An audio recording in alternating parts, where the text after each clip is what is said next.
Sunday. I'm not sure why I'm writing this down on paper and not on my computer. I guess I've just noticed some odd things. It's not that I don't trust the computer. I just need to organize my thoughts. I need to get down all the details somewhere objective, somewhere I know that what I write can't be deleted or changed. Not that that's happened. It's just everything blurs together here, and the fog of memory lends a strange cast to things. I'm starting to feel cramped in this small apartment. Maybe that's the problem. I just had to go and choose the cheapest apartment, the only one in the basement. The lack of windows down here makes day and night seem to slip by seamlessly. I haven't been out in a few days, because I've been working on this programming project so intensively. I suppose I just wanted to get it done. Hours of sitting and staring at a monitor can make anyone feel strange, I know, but I don't think that's it. I'm not sure when I first started to feel like something was odd. I can't even define what it is. Maybe I just haven't talked to anyone in a while. That's the first thing that crept up on me. Everyone I normally talk to online while I program has been idle, or they've simply not logged on at all. My instant messages go unanswered. The last email I got from anybody was a friend, saying he'd talk to me when he got back from the store, and that was yesterday. I'd called with my cell phone, but reception's terrible down here. Yeah, that's it. I just need to call someone. I'm going to go outside. Well, that didn't work so well. As the tingle of fear fades, I'm feeling a little ridiculous for being scared at all. I looked in the mirror before I went out, but I didn't shave the 2-day stubble I've grown. I figured I was just going out for a quick cell phone call. I did change my shirt, though, because it was lunchtime, and I guessed that I'd run into at least one person I knew. That didn't end up happening. I wish it did. When I went out, I opened the door to my small apartment slowly. The small feeling of apprehension had somehow already lodged itself in me, for some indefinable reason. I chalked it up to having not spoken to anyone but myself for a day or two. I peered down the dingy grey hallway, made dingier by the fact that it was a basement hallway. On one end, a large metal door led to the building's furnace room. It was locked, of course. 2 dreary soda machines stood by it. I bought a soda from one the first day I moved in, but it had a 2-year-old expiration date. I'm fairly sure nobody knows those machines are even down here, or my cheap landlady just doesn't care to get them restocked. I closed my door softly, and walked the other direction, taking care not to make a sound. I have no idea why I chose to do that, but it was fun giving into the strange impulse not to break the droning hum of the soda machines, at least for the moment. I got to the stairwell, and took the stairs up to the building's front door. I looked through the heavy door's small square window, and received quite the shock. It was definitely not lunchtime. City gloom hung over the dark street outside, and the traffic lights at the intersection in the distance blinked yellow. Dim clouds, purple and black from the glow of the city, hung overhead. Nothing moved, save the few sidewalk trees that shifted in the wind. I remember shivering, though I wasn't cold. Maybe it was the wind outside. I could vaguely hear it through the heavy metal door, and I knew it was the unique kind of late-night wind, the kind that was constant, cold, and quiet, save for the rhythmic music it made as it passed through countless unseen tree leaves. I decided not to go outside. Instead, I lifted my cell phone to the door's little window, and checked the signal meter. The bars filled up the meter, and I smiled. Time to hear someone else's voice, I remember thinking, relieved. It was such a strange thing, to be afraid of nothing. I shook my head, laughing at myself silently. I hit speed dial for my best friend Amy's number, and held the phone up to my ear. It rang once. But then it stopped. Nothing happened. I listened to silence for a good 20 seconds, then hung up. I frowned, and looked at the signal meter again, still full. I went to dial her number again, but then my phone rang in my hand, startling me. I put it up to my ear. "Hello?" I asked, immediately fighting down a small shock at hearing the first spoken voice in days, even if it was my own. I had gotten used to the droning hum of the building's inner workings, my computer, and the soda machines in the hallway. There was no response to my greeting at first, but then, finally, A voice came. "Hey," said a clear male voice, obviously of college age, like me. "Who's this?" "John," I replied, confused. "Oh, sorry, wrong number," he replied, then hung up. I lowered the phone slowly and leaned against the thick brick wall of the stairwell. That was strange. I looked at my received calls list, but the number was unfamiliar. Before I could think on it further, the phone rang loudly, shocking me yet again. This time, I looked at the caller before I answered. It was another unfamiliar number. This time, I held the phone up to my ear, but said nothing. I heard nothing but the general background noise of a phone. Then, a familiar voice broke my tension. "John," was the single word, in Amy's voice. I breathed a sigh of relief. "Hey, it's you," I replied. "Who else would it be?" She responded, "Oh, the number.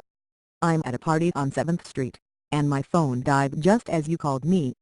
This is someone else's phone, obviously." "Oh, okay," I said. "Where are you?" she asked. My eyes glanced over the drab whitewashed cylinder block walls and the heavy metal door with its small window. "At my building," I sighed, just feeling cooped up. I didn't realize it was so late. "You should come here," she said, laughing.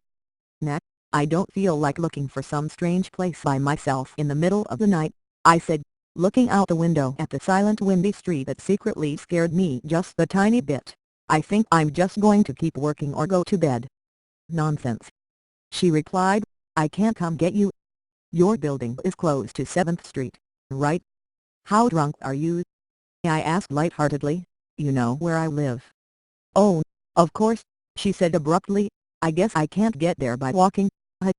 "You could if you wanted to waste half an hour," I told her. "Right," she said, "okay, have to go, good luck with your work."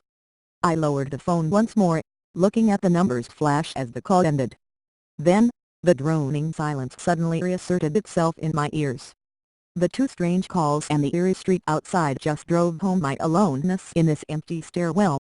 Perhaps from having seen too many scary movies, I had the sudden inexplicable idea that something could look in the door's window and see me, some sort of horrible entity that hovered at the edge of aloneness, just waiting to creep up on unsuspecting people it strayed too far from. Other human beings. I knew the fear was irrational, but nobody else was around, so I jumped down the stairs, ran down the hallway into my room, and closed the door as swiftly as I could while still staying silent. Like I said, I feel a little ridiculous for being scared of nothing, and the fear has already faded. Writing this down helps a lot. It makes me realize that nothing is wrong. It filters out half-formed thoughts and fears and leaves only cold, hard facts. It's late. I got a call from a wrong number, and Amy's phone died, so she called me back from another number. Nothing strange is happening. Still, there was something a little off about that conversation. I know it could have just been the alcohol she'd had. Or was it even her that seemed off to me? Or was it? Yes, that was it. I didn't realize it until this moment, writing these things down. I knew writing things down would help. She said she was at a party, but I only heard silence in the background. Of course, that doesn't mean anything in particular, as she could have just gone outside to make the call. No, that couldn't be it either. I didn't hear the wind. I need to see if the wind is still blowing. Monday, I forgot to finish writing last night. I'm not sure what I expected to see when I ran up the stairwell and looked out the heavy metal door's window. I'm feeling ridiculous. Last night's fear seems hazy and unreasonable to me now. I can't wait to go out into the sunlight. I'm going to check my email, shave, shower, and finally get out of here. Wait. I think I heard something. It was thunder. That whole sunlight and fresh air thing didn't happen. I went out into the stairwell and up the stairs, only to find disappointment. The heavy metal door's little window showed only flowing water, as torrential rain slammed against it. Only a very dim, gloomy light filtered in through the rain, but at least I knew it was daytime, even if it was a gray, sickly, wet day. I tried looking out the window and waiting for lightning to illuminate the gloom, but the rain was too heavy and I couldn't make out anything more than vague weird shapes moving at odd angles in the waves washing down the window. Disappointed, I turned around, but I didn't want to go back to my room. Instead, I wandered further up the stairs, past the first floor, and the second. The stairs ended at the third floor, the highest floor in the building. I looked through the glass that ran up the outer wall of the stairwell, but it was that warped, thick kind that scatters the light, not that there was much to see through the rain to begin with. I opened the stairwell door and wandered down the hallway. The 10 or so thick wooden doors, painted blue a long time ago, were all closed.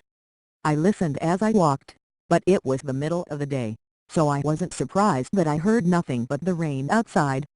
As I stood there in the dim hallway, listening to the rain, I had the strange fleeting impression that the doors were standing like silent granite monoliths erected by some ancient forgotten civilization for some unfathomable guardian purpose.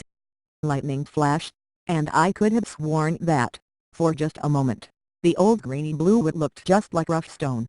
I laughed at myself for letting my imagination get the best of me, but then it occurred to me that the dim gloom and lightning must mean there was a window somewhere in the hallway. A vague memory surfaced, and I suddenly recalled that the third floor had an alcove and an inset window halfway down the floor's hallway. Excited to look out into the rain and possibly see another human being, I quickly walked over to the alcove, finding the large thin glass window. Rain washed down it, as with the front door's window, but I could open this one. I reached a hand out to slide it open, but hesitated. I had the strangest feeling that if I opened that window, I would see something absolutely horrifying on the other side. Everything's been so odd lately. So I came up with a plan, and I came back here to get what I needed. I don't seriously think anything will come of it, but I'm bored, it's raining, and I'm going stir crazy. I came back to get my webcam.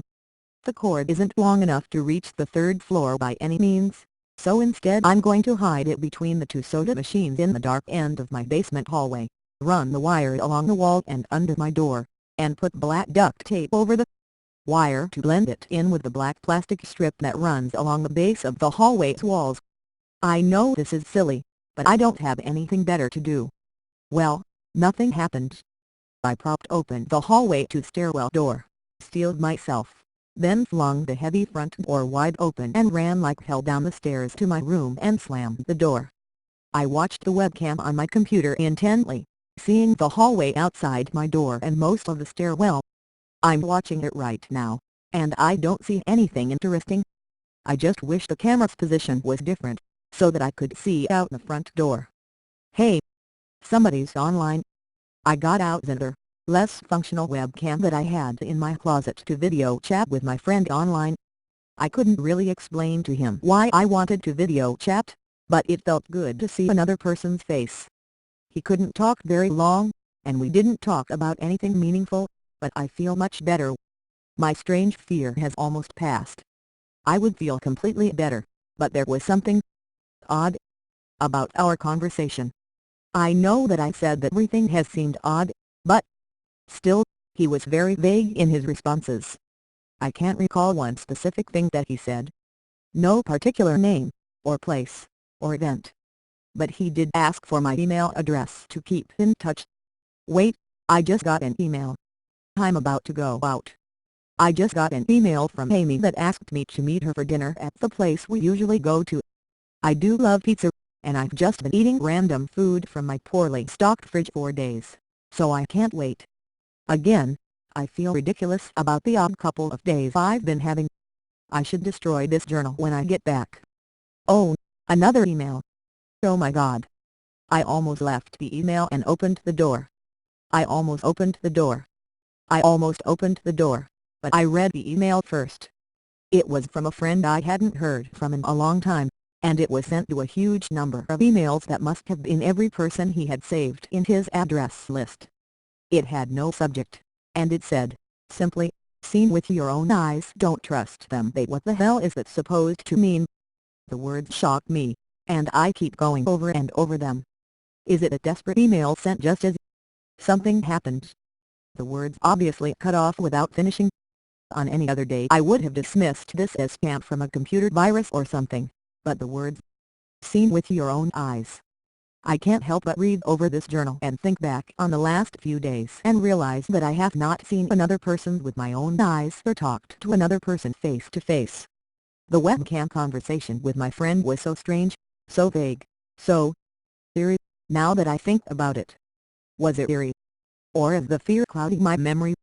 My mind toys with the progression of events I've written here, pointing out that I have not been presented with one single fact that I did not specifically give out unsuspectingly. The random wrong number that got my name and the subsequent strange return call from Amy, the friend that asked for my email address. I messaged him first when I saw him online, and then I got my first email a few minutes after that conversation. Oh my God! That phone call with Amy. I said over the phone, I said that I was within half an hour's walk of 7th Street. They know I'm near there. What if they're trying to find me? Where is everyone else? Why haven't I seen or heard anyone else in days? No, no, this is crazy. This is absolutely crazy. I need to calm down. This madness needs to end. I don't know what to think. I ran about my apartment furiously, holding my cell phone up to every corner to see if it got a signal through the heavy walls. Finally, in the tiny bathroom, near one ceiling corner, I got a single bar. Holding my phone there, I sent a text message to every number in my list. Not wanting to betray anything about my unfounded fears, I simply sent, "You seen anyone face to face lately?" At that point, I just wanted any reply back. I didn't care what the reply was, or if I embarrassed myself. I tried to call someone a few times, but I couldn't get my head up high enough, and if I brought my cell phone down even an inch, it lost signal. Then I remembered the computer, and rushed over to it, instant messaging everyone online. Most were idle or away from their computer. Nobody responded.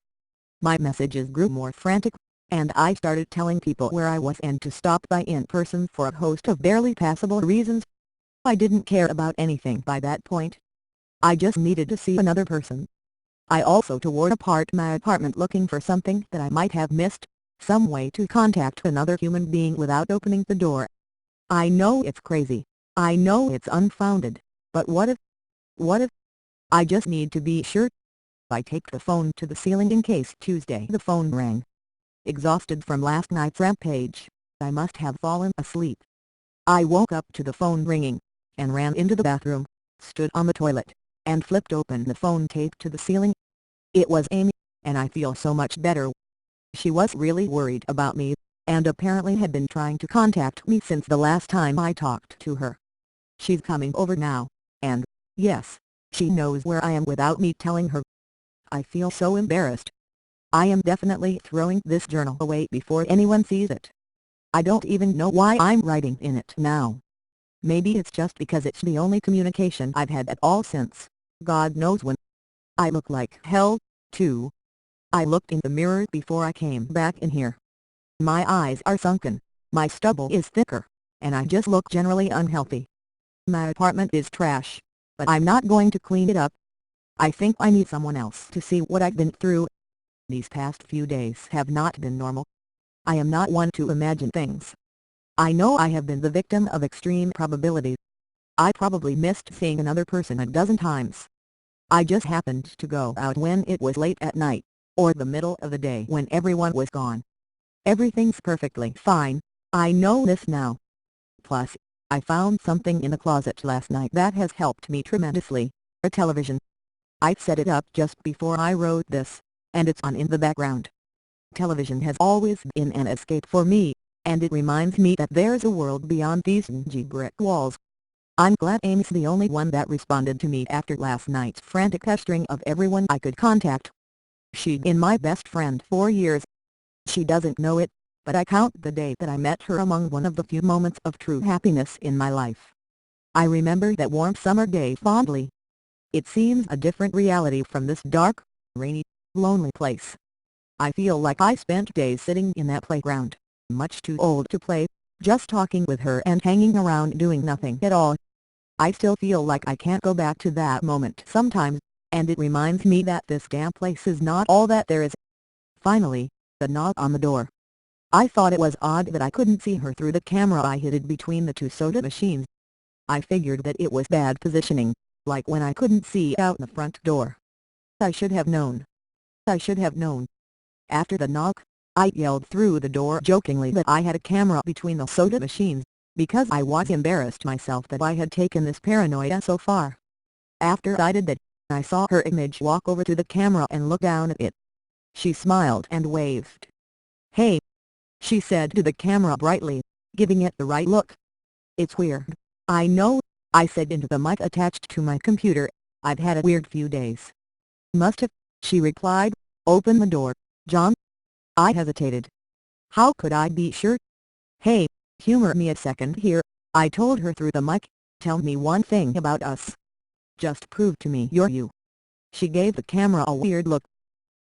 All right," she said slowly, thinking. "We met randomly at a playground when we were both way too old to be there." I sighed deeply as reality returned and fear faded. God, I'd been so ridiculous. Of course it was Amy. That day wasn't anywhere in the world except in my memory. I'd never even mentioned it to anyone, not out of embarrassment, but out of a strange secret nostalgia and a longing for those days to return. If there was some unknown force at work trying to trick me, as I feared, there was no way they could know about that day. "Ha ha, all right, I'll explain everything," I told her. "Be right there." I ran to my small bathroom and fixed my hair as best I could. I looked like hell, but she would understand. Snickering at my own unbelievable behavior and the mess I'd made of the place, I walked to the door. I put my hand on the doorknob and gave the mess one last look. So ridiculous, I thought.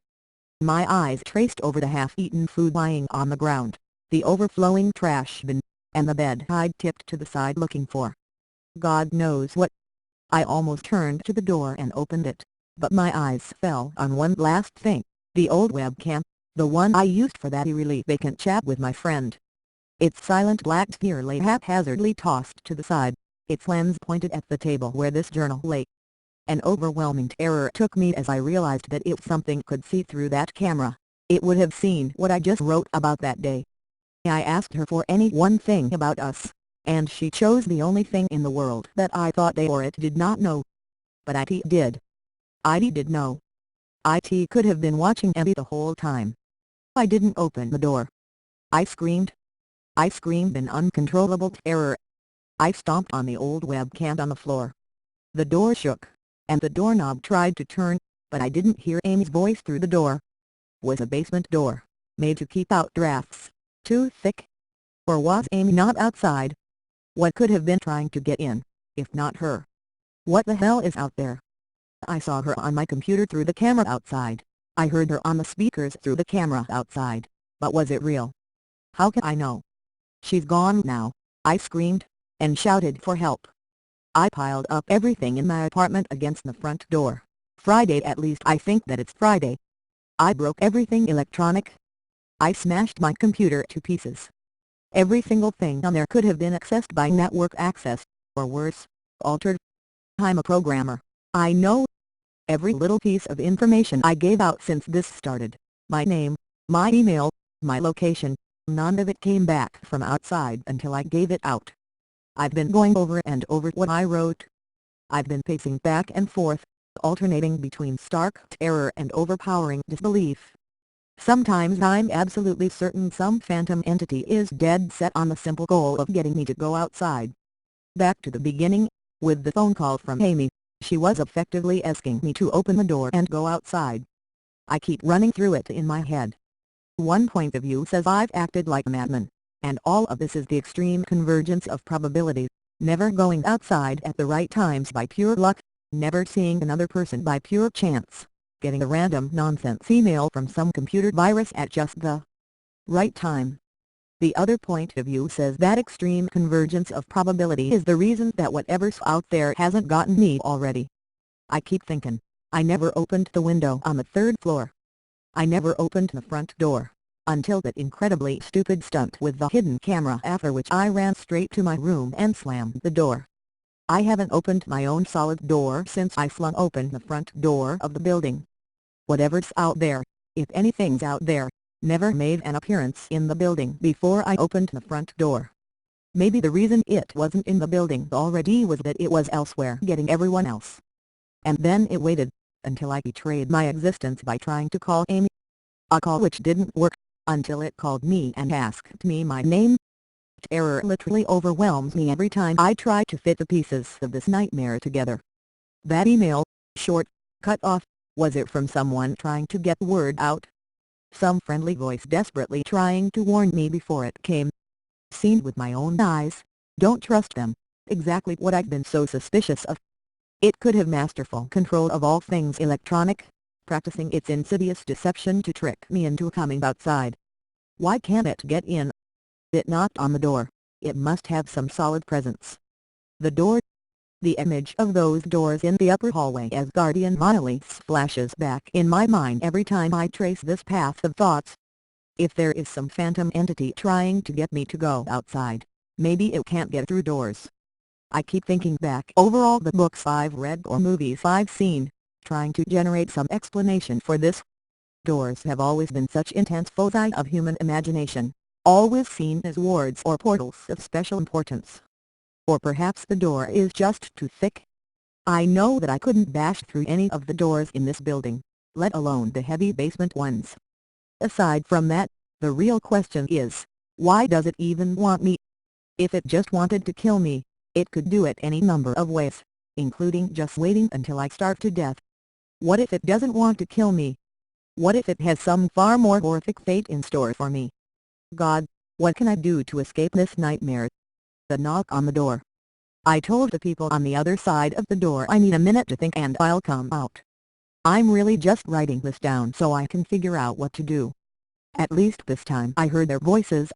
My paranoia, and yes, I recognize I'm being paranoid, has me thinking of all sorts of ways that their voices could be faked electronically.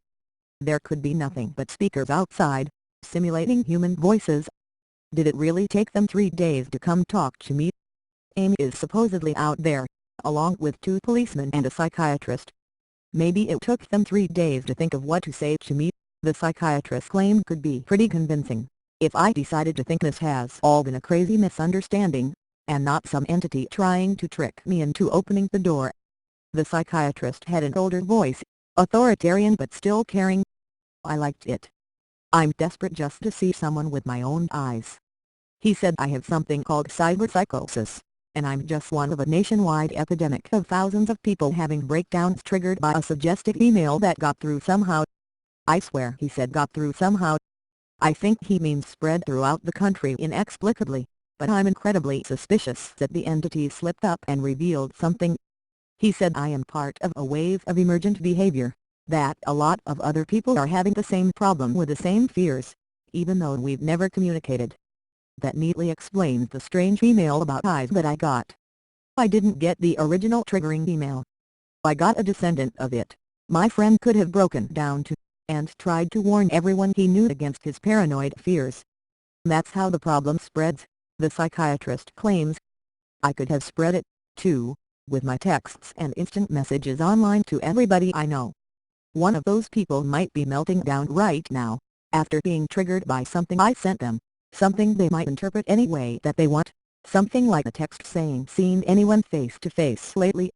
The psychiatrist told me that he didn't want to lose another one, that people like me are intelligent, and that's our downfall.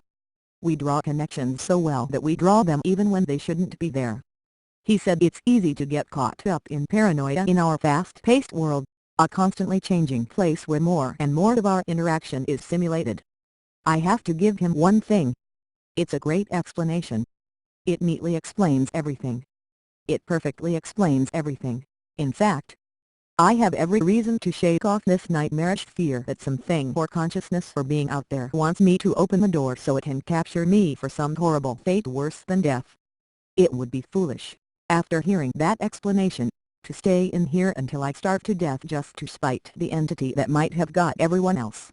It would be foolish to think that, after hearing that explanation, I might be one of the last people left alive on an empty world, hiding in my secured basement room, spiting some unthinkable deceptive entity just by refusing to be captured. It's a perfect explanation for every single strange thing I've seen or heard, and I have every reason in the world to let all of my fears go, and open the door. That's exactly why I'm not going to. How can I be sure? How can I know what's real and what's deception? All of these damn things with their wires and their signals that originate from some unseen origin. They're not real. I can't be sure. Signals through a camera, faked video, deceptive phone calls, emails, even the television, lying broken on the floor. How can I possibly know it's real? It's just signals, waves, light. The door. It's bashing on the door. It's trying to get in. What insane mechanical contrivance could it be using to simulate the sound of men attacking the heavy wood so well? At least I'll finally see it with my own eyes. There's nothing left in here for it to deceive me with. I've ripped apart everything else. It can't deceive my eyes, can it? Seen with your own eyes, don't trust them, babe. Wait. Was that desperate message telling me to trust my eyes, or warning me about my eyes too? Oh my God, what's the difference between the camera and my eyes? They both turn light into electrical signals. They're the same. I can't be deceived. I have to be sure. I have to be sure. Date unknown. I calmly asked for paper and a pen, day in and day out, until it finally gave them to me. Not that it matters. What am I going to do? Poke my eyes out? The bandages feel like part of me now. The pain is gone. I figure this will be one of my last chances to write legibly, as, without my sight to correct mistakes, my hands will slowly forget the motions involved. This is a sort of self-indulgence, this writing. It's a relic of another time, because I'm certain everyone left in the world is dead. Or something far worse. I sit against the padded wall day in and day out. The entity brings me food and water. It masks itself as a kind nurse, as an unsympathetic doctor. I think it knows that my hearing has sharpened considerably now that I live in darkness. It fakes conversations in the hallways, on the odd chance that I might overhear. One of the nurses talks about having a baby soon. One of the doctors lost his wife in a car accident. None of it matters, none of it is real. None of it gets to me, not like she does. That's the worst part, the part I almost can't handle. The thing comes to me, masquerading as Amy. Its recreation is perfect. It sounds exactly like Amy, feels exactly like her. It even produces a reasonable facsimile of tears that it makes me feel on its lifelike cheeks. When it first dragged me here, it told me all the things I wanted to hear. It told me that she loved me, that she had always loved me, that it didn't understand why I did this, that we could still have a life together, if only I would stop insisting that I was being deceived. It wanted me to believe. No, it needed me to believe that she was real. I almost fell for it. I really did. I doubted myself for the longest time. In the end, though, it was all too perfect, too flawless, and too real. The false Amy used to come every day, and then every week, and finally stop coming altogether. But I don't think the entity will give up. I think the waiting game is just another one of its gambits. I will resist it for the rest of my life, if I have to. I don't know what happened to the rest of the world, but I do know that this thing needs me to fall for its deceptions. If it needs that, then maybe, just maybe, I am a thorn in its agenda. Maybe Amy is still alive out there somewhere, kept alive only by my will to resist the deceiver. I hold on to that hope, rocking back and forth in my cell to pass the time. I will never give in. I will never break. I am a hero. The doctor read the paper the patient had scribbled on. It was barely readable, written in the shaky script of one who could not see. He wanted to smile at the man's steadfast resolve, a reminder of the human will to survive, but he knew that the patient was completely delusional. After all, a sane man would have fallen for the deception long ago. The doctor wanted to smile. He wanted to whisper words of encouragement to the delusional man. He wanted to scream, but the nerve filaments wrapped around his head and into his eyes made him do otherwise. His body walked into the cell like a puppet, and told the patient, once more, that he was wrong, and that there was nobody trying to deceive him.